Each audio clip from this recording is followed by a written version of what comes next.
এই সেই মটন, এই সেই মটন আর এই সেই চড়গোদা আর এই সেই চুস্তা আর মটন ঘুগনি। ফেমাস মটন বাপিদা, সিআইটি রোড, আনন্দপালি। সবাই তো জানো, চেনো সবাই ফেমাস বাপিদা। আজকে গিয়েছিলাম ওখানে, তো অলিন্টন গিয়েছিলাম গাড়ি পার্টস আনতে, ওখান থেকে সিধা চলে গেলাম বা মটন বাপিদার কাছে।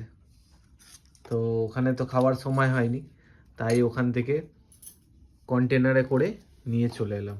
তো কন্টেনারে আস্তে আস্তে পুরো জমে গেছিলো, তো আবার এটাকে গরম করে একটা ক্যারি বলে ঢেলে গরম করে তখন আবার সব মানে গ্রেভি হয়েছে। তো খেয়ে নিই, খেয়ে তারপরে আবার বাদবাকি রিভিউটা দিচ্ছি টেস্ট কেমন।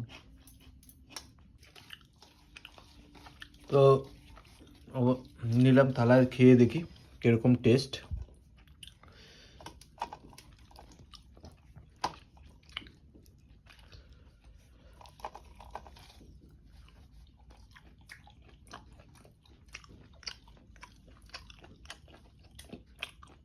টেস্ট ঠিক আছে, কিন্তু একটু ঝাল হলে ভালো হতো। এমনি ঠিক আছে, খুব সুন্দর খেতে, খুবই টেস্ট। একটু ঝাল হলে ভালো হতো,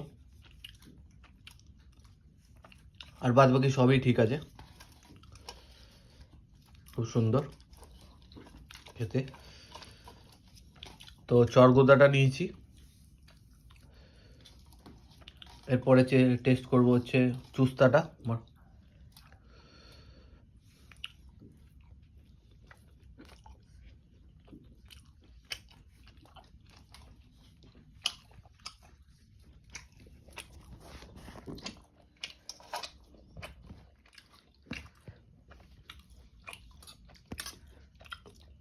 এটা হচ্ছে মটন চুস্তা, বাপিদা সব কেটে কেটে পিস করে দিয়েছে, ছোট ছোট করে দিয়েছে। আর এটা হচ্ছে তোমার কি বলে ভুলে গেলাম, সব আরো লম্বা থাকে, এটা অনেক বড় লম্বা থাকে, সব কেটে কেটে বাপিদা ছোট করে দিয়েছে। আর এটা হচ্ছে চর্বি, এটা হচ্ছে চর্বি। আর এই যে মটন চুস্তা,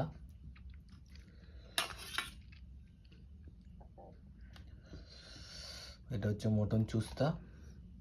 আর মটন ঘুগনি আছে এর মধ্যে, অল্প এক প্লেটই নিয়েছিলাম, বেশি নিয়ে নিই। খাবার মধ্যে তো আমি একাই, আমার বউ তো খায় না, তো আমি আর আমার মেয়ে দুজন মিলে এই যে মটন ঘুগনির মটরগুলো।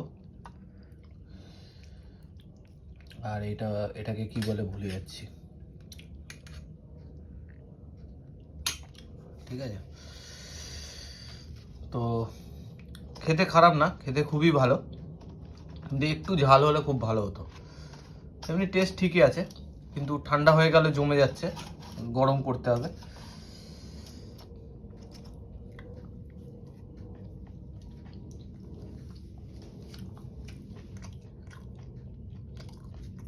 ওকে।